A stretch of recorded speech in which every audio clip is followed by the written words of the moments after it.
The Coast Guard cutter Sundew slips through the icy waters of the Duluth Superior Harbor. It is a mild December morning, and the sun glints off of sharp-edged floating ice.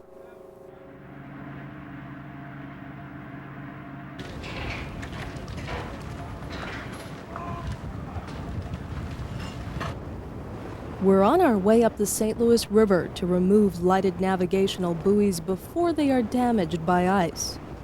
As we make our way up the river, the ice becomes solid, but it has not put an end to ship traffic yet. We move by big boats, loading up for one more trip down the lakes.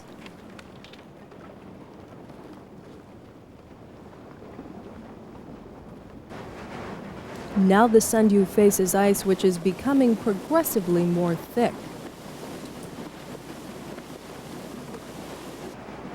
As the Sundew slips under the Bong Bridge on its way to work, above us speed cars carrying people to their own jobs. For the crew on deck, it is time to talk about the morning's plans. They shout over the sound of crushing ice. These are familiar sights for the Sundew.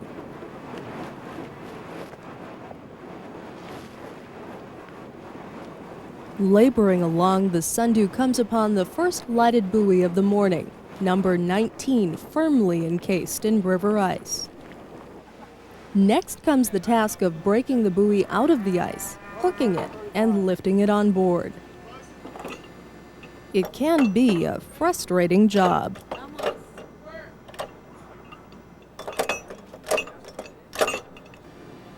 Finally, success. The buoy is hooked.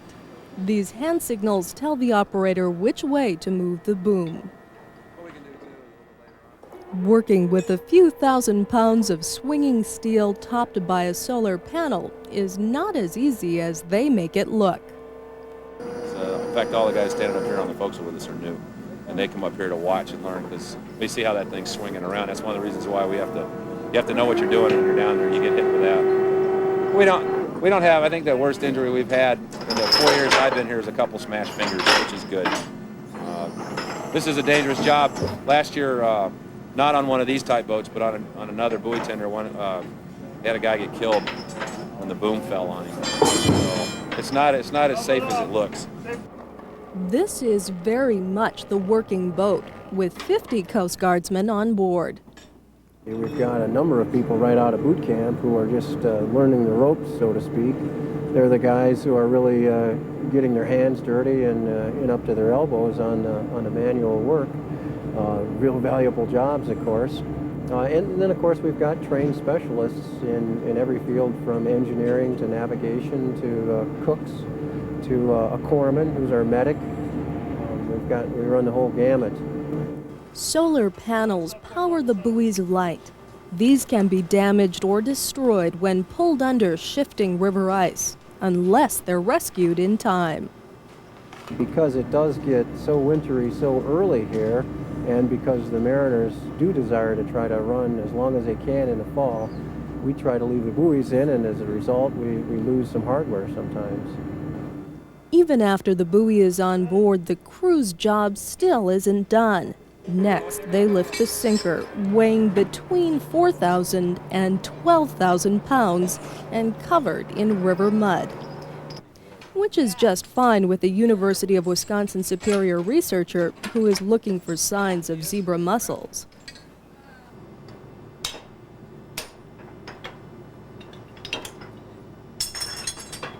This process is repeated over and over as the Sundew works its way around Lake Superior, removing lighted buoys and replacing some with winter marks. We handle all the buoys on the U.S. side of Lake Superior. There's a Canadian buoy tender and icebreaker home ported in Thunder Bay that takes care of the Canadian side. But pretty much all of the offshore floating aids and the large floating aids to navigation are the Sundews. We have preset dates for the buoys depending on what harbor it is. Ones out in the lake we usually start in November. Isle Royal are usually the first ones we pull out. That's around end of October. Duluth Harbor they save until we usually start the 7th December. I think is the earliest date here in Duluth. We normally wait till the week before Christmas to pull them out because the shipping's still running. All of the unlighted buoys stay in year-round, so there's quite a few of those still around as aids to the mariner. The other thing that we'll do, we'll take some of our lighted buoys and replace them with unlighted buoys, what we call winter marks. So if we've got a lighted buoy in a critical area that needs to be marked, we'll put a winter mark in that spot. In some cases, the buoys are difficult to find, already pulled under the moving ice of the river. Using the sextant, a time-honored mariner's tool, they try to pinpoint the location of the buoy with the additional help of a computer.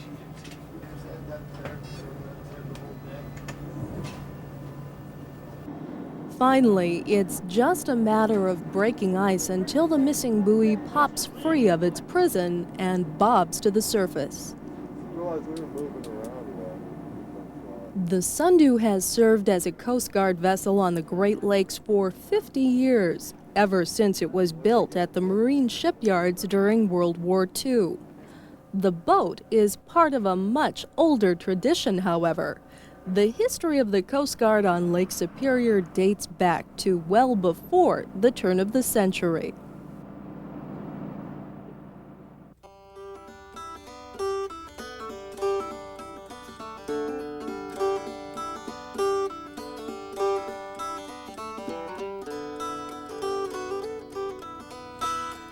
Lake Superior wasn't easily accessible until the opening of the Soo Locks in 1855. After that year, ship traffic boomed and the need for navigational aids became apparent. Enter the Lighthouse Service. But then in the next year or two, the Lighthouse Service came into Lake Superior to construct lighthouses at several key points. And among the first of these was the Isle Royal light at Rock Harbor on Isle Royal, and the light right here on Minnesota Point, which was done in 1857. In the earliest days, the Lighthouse Service was served by a couple of small schooners. These are sailing ships about 60 or 80 feet long. The first one that was up here, I believe, was the schooner Lamplighter, and appropriately named. The schooner Bell served with her. Both were relatively small schooners. These sailing ships would have looked much like this one. Although elegant in appearance, the Lamplighter was here to work, first aiding in construction and then acting as a lighthouse tender. They operated out of Detroit and served all of the lighthouses on the upper Great Lakes for many years. The Lighthouse Service wasn't the only federal agency at work on Lake Superior. There was also the Revenue Cutter Service, which enforced customs laws. The Navy brought vessels here for training and to recruit new sailors. The Steamboat Inspection Service was in Lake Superior as well, to promote and enforce safety standards on commercial vessels. They also had, by they I mean the federal government, the Life-Saving Service, which came to Lake Superior in the 1870s and erected stations at different locations along the South Shore. They had keepers and watchmen who walked the beaches to watch for shipwrecks, and they had stations at regular intervals along the shore so that they could cover much of the entire U.S. coast, not limited strictly to the Great Lakes, but all of the coasts. The Life-Saving Service was outfitted with small surf boats to aid in rescues. By the 1870s, the Lighthouse Service, on the other hand, was thinking big. The steel steamer Dahlia was built much larger and equipped better than its predecessors. The 140-foot Dahlia served the upper Great Lakes for about 2 decades. In 1890, the Lighthouse Service built the tender Marigold, ostensibly for Duluth, and the ship was stationed here from that time until World War II.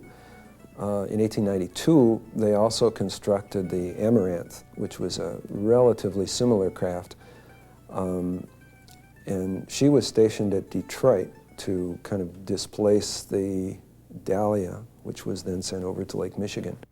The Amaranth was responsible for Lake Huron and also for new construction on Lake Superior. The tender saw lots of Duluth. During one of its stops in the city, a young man by the name of Donald Payment landed a job on the boat as a coal passer. That particular one, which had 2 big Scotch boilers with 2 big fireboxes in each boiler, when they were on the run going full steam ahead down the lake, would burn about a ton of coal an hour.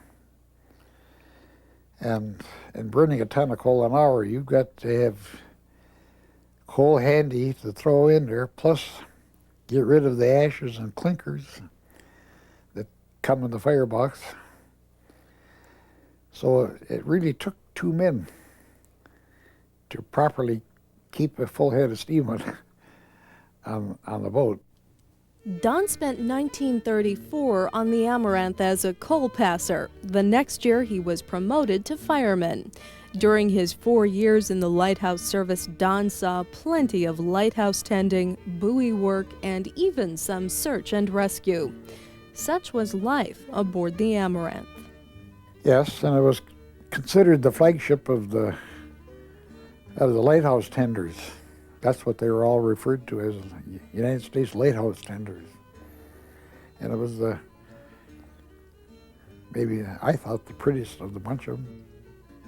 In 1939, the lighthouse service was absorbed by the Coast Guard.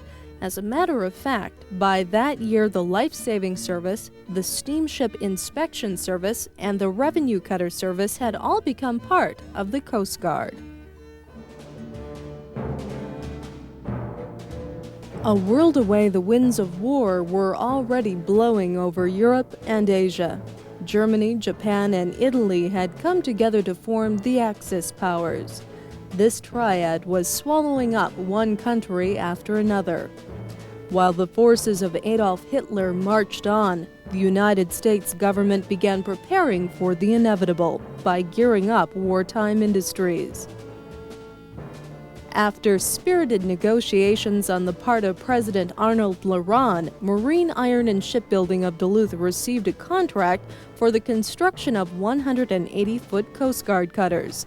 It was quite a feat, considering Marine Iron was newly reorganized under Laron's leadership. Dad worked with the 2 major banks in Duluth to obtain a line of credit, and also with completion bond companies who would back up the financial part of Marine Iron in completing the government contracts. There would be money available.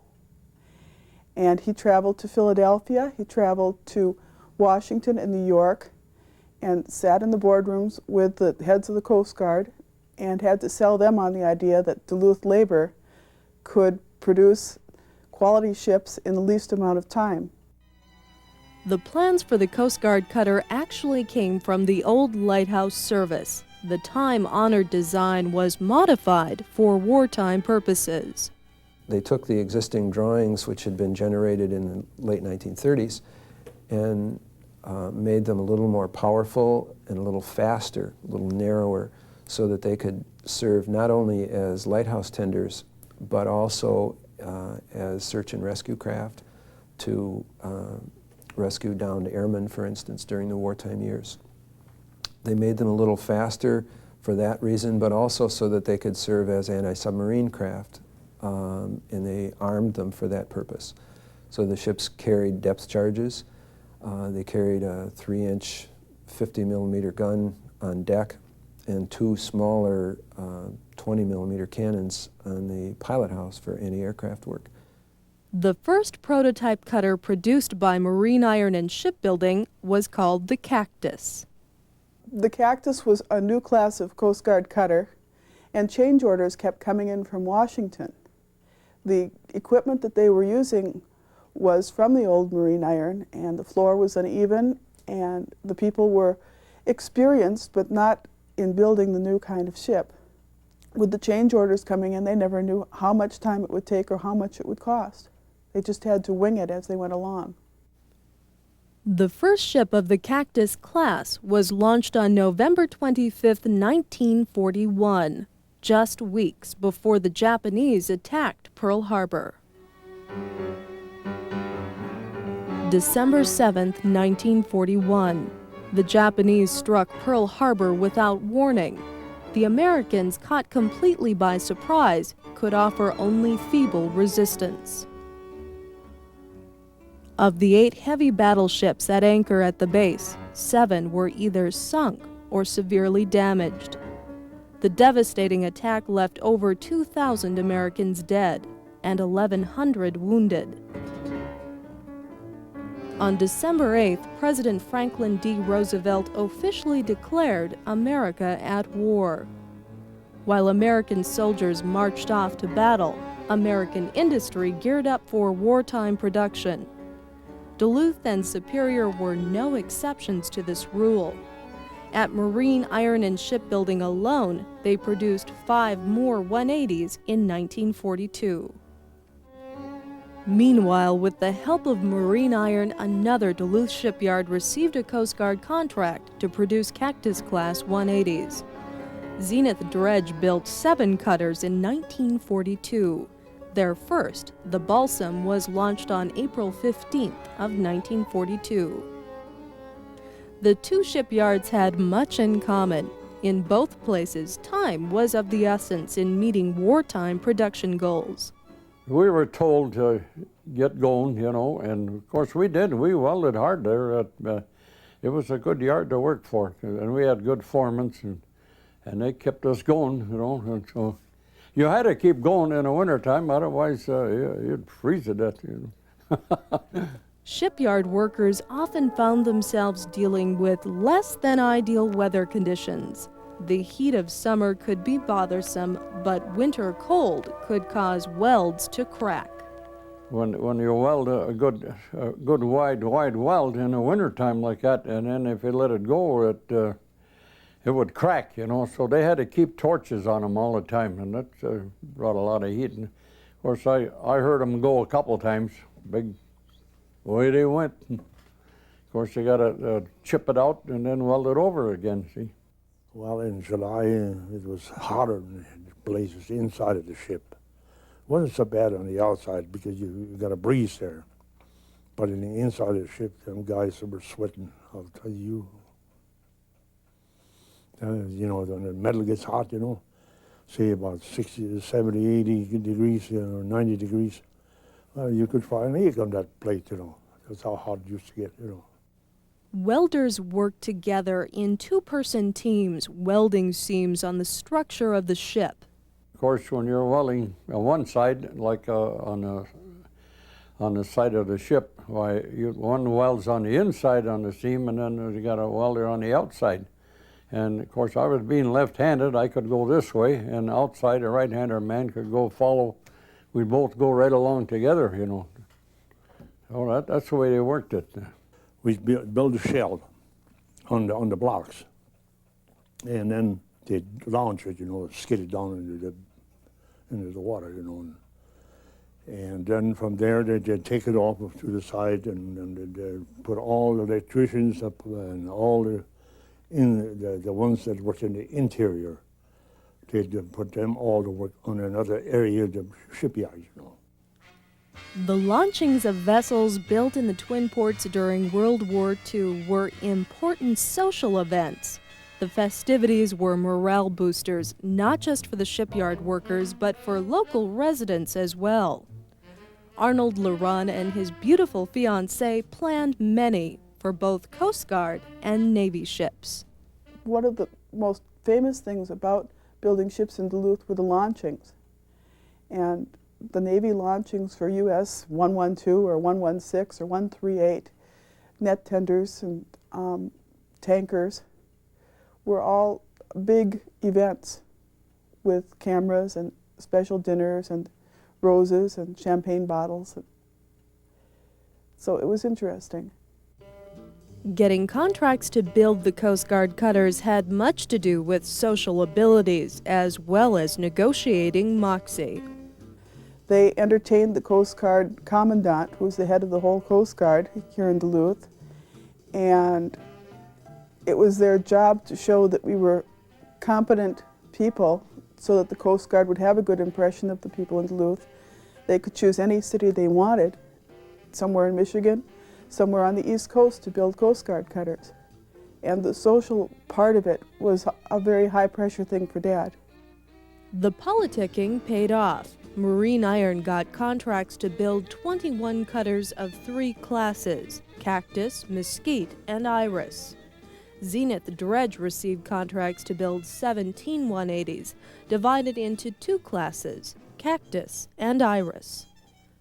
When you imagine that they launched one of these ships every month just from Marine Iron, not counting Zenith. So you're putting, as the record shows, up to 200,000 man-hours per ship to get them commissioned and turned over to the Coast Guard or the Navy.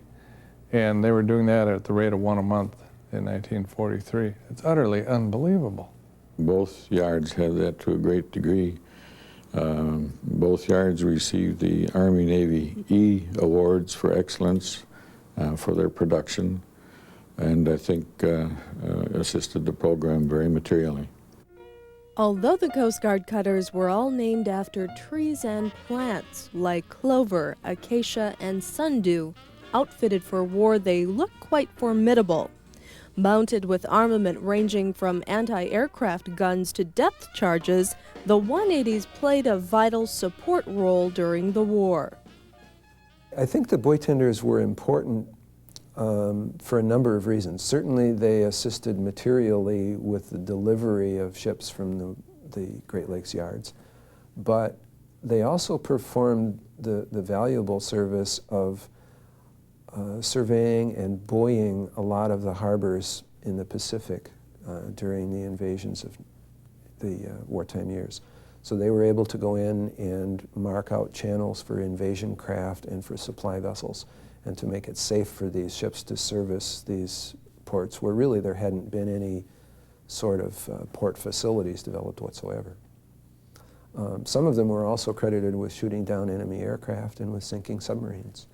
We used to inquire every so often, and we'd receive replies from the Coast Guard office as to the locations of various vessels. So they were interesting to follow, and many had some very severe service in the South Pacific and actually all parts of the world. After the war, major government contract shipbuilding came to an end in the Twin Ports.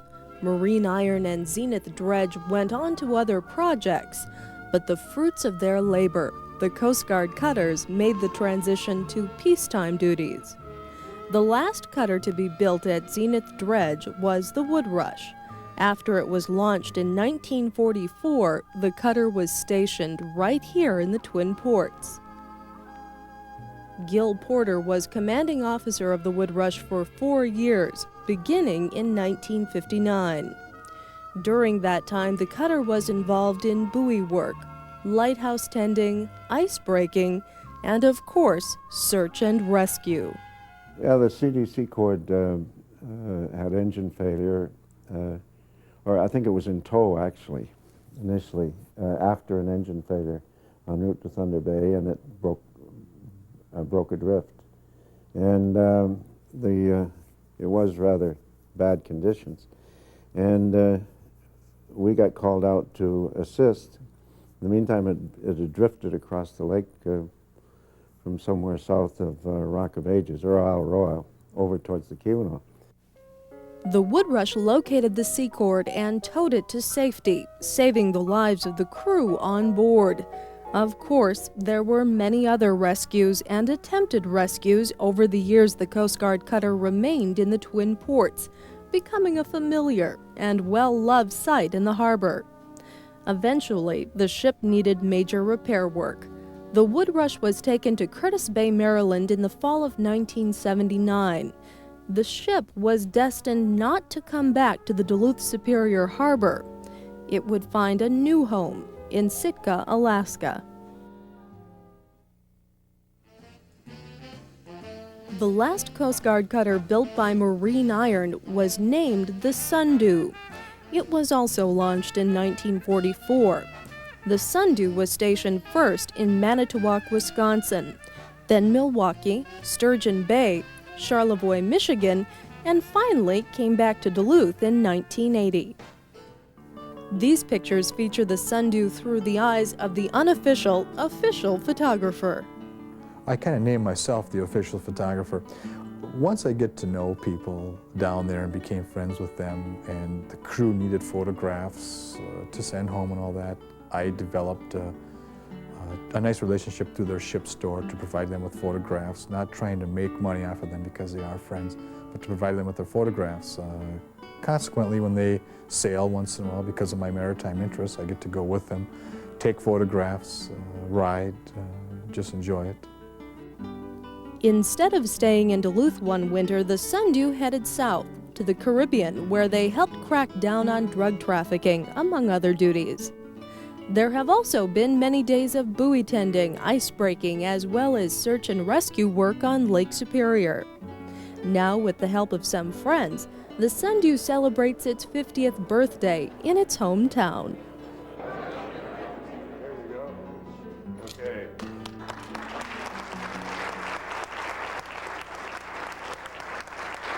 One wonders what the future will hold for this 50-year-old ship and her sister Coast Guard cutters.